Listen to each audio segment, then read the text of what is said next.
All right, you guys, I'm back with another series of some of the shocking things I see as a Toyota tech. I did a series like this before. Now, this is part number 2. Now, let's get right into it. We had a customer came in, and their complaint was the vehicle lacks power and doesn't want to accelerate. So we did a little bit of diagnosing and try to figure out exactly what's going on. So we did a fuel pressure test. All right, we found out that we had weak fuel pressure. Fuel pump going bad? Man, that's not likely. Why does it have weak or very little fuel pressure? So we went on to investigate some more. So first thing I did, open up the fuel door, and I could see the evidence right there already. If you guys look on the video, you could see some of this white substance right inside of the fuel door itself. So what is that white substance there? It looks like sugar. How did sugar get there? Was the customer making coffee and some accidentally spilled? Maybe. Anything is possible. We're not ruling anything out. Or was it maybe a co-worker at work? Was it a bad neighbor? Was it a boyfriend and girlfriend dispute? Somebody sabotaged the car? But we quickly realized that someone poured sugar inside of the gas tank. So inside of the filler neck, you can see too that the residue is still all inside. If you take a look inside the filler neck, you can see the sugar is still sitting inside there.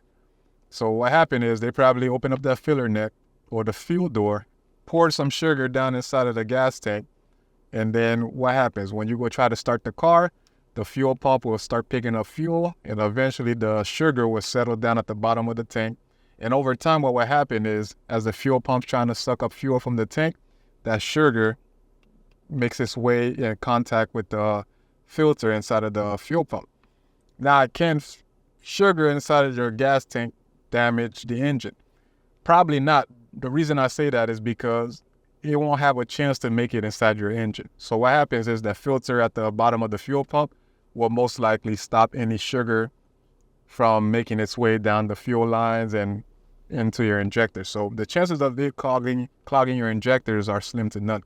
But what will happen is that sugar will become almost like a barrier. So the fuel would not be able to make its way in the engine. So you may get very little fuel making its way past, and then not enough. So the fuel pressure will be low.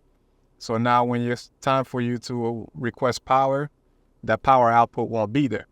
So that was one of the first thing we noticed was that sugar substance, at least clean it off, don't leave the evidence behind.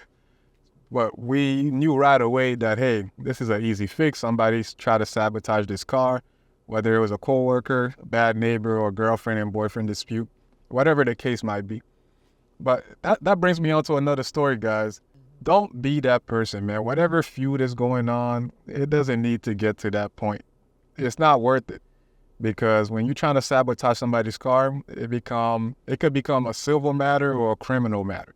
You don't want to find yourself in a criminal lawsuit or case where you need to go get a lawyer.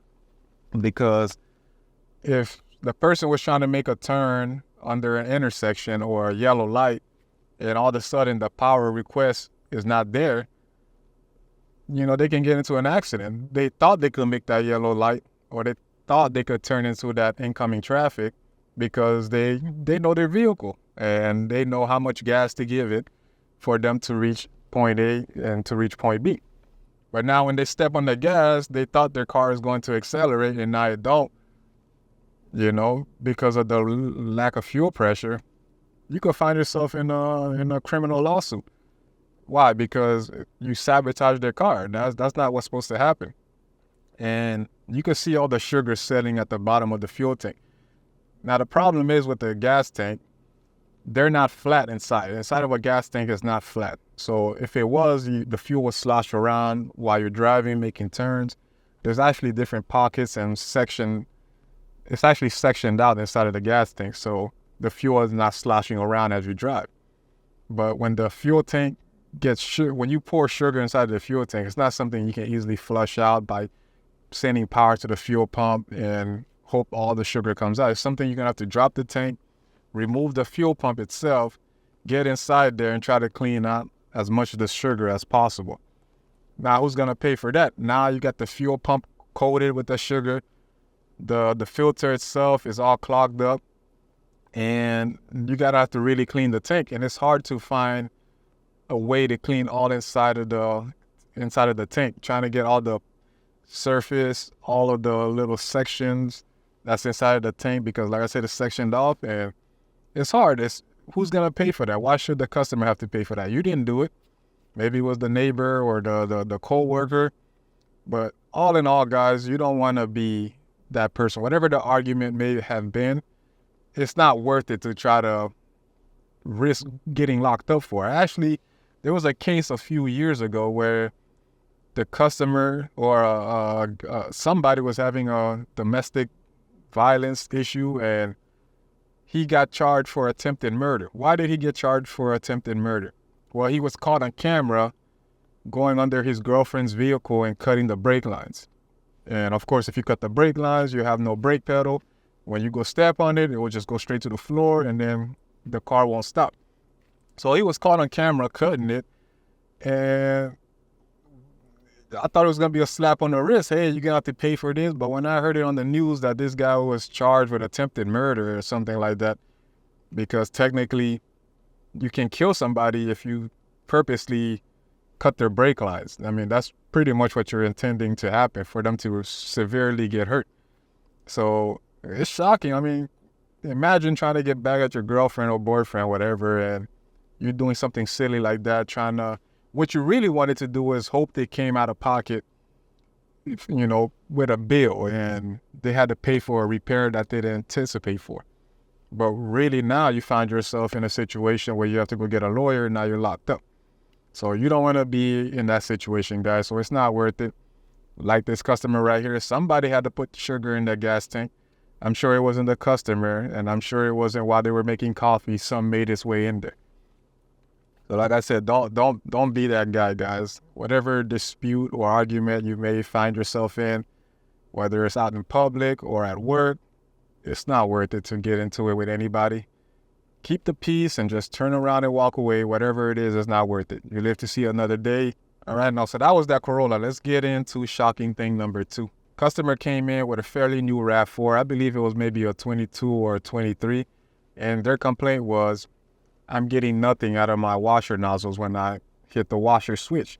So the washer is not squirting out anything. So we didn't think nothing of it. We thought it was maybe just a washer nozzle that's clogged, because that does happen. Or we thought it was maybe the splitter that splits it from the washer bottle reservoir, and that splits it to the 2 nozzles. So sometimes that splitter gets clogged, and you get a symptom of no washer coming out when you try to hit the washer switch.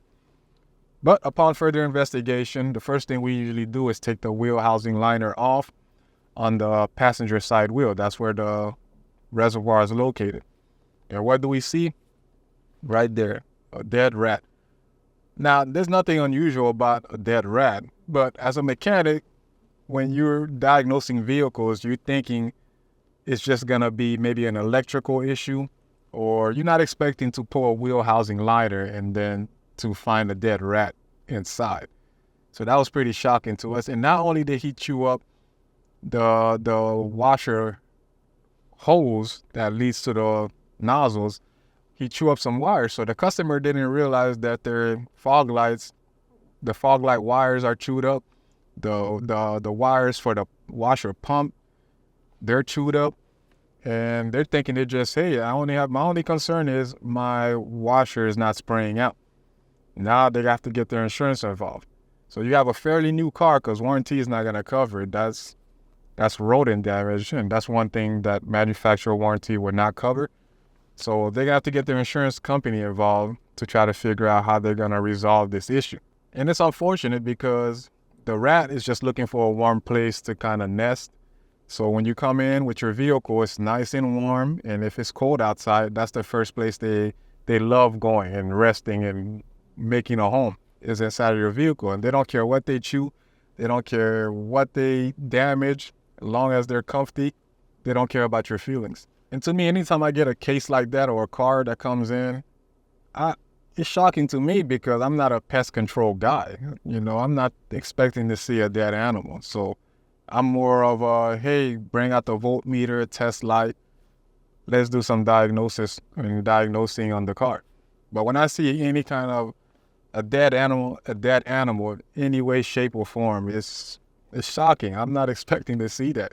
Usually I have to try to find somebody else in the shop to grab it and remove it, because I'm certainly not touching it.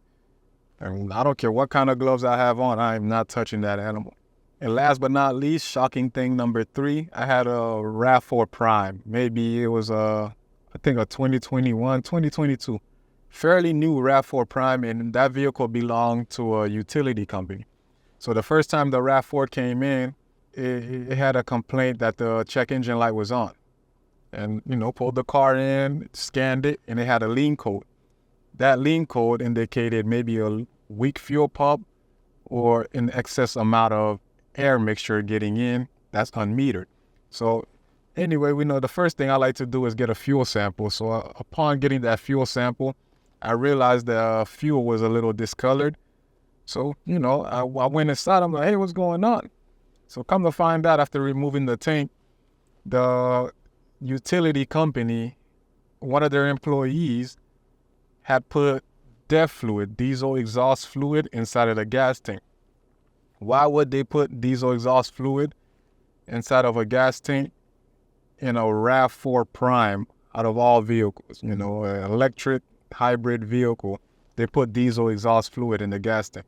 So nothing out of the ordinary. So I drained out the fuel tank, cleaned it out real good, got all the diesel exhaust fluid out, shipped the car, and returned it back to the utility company.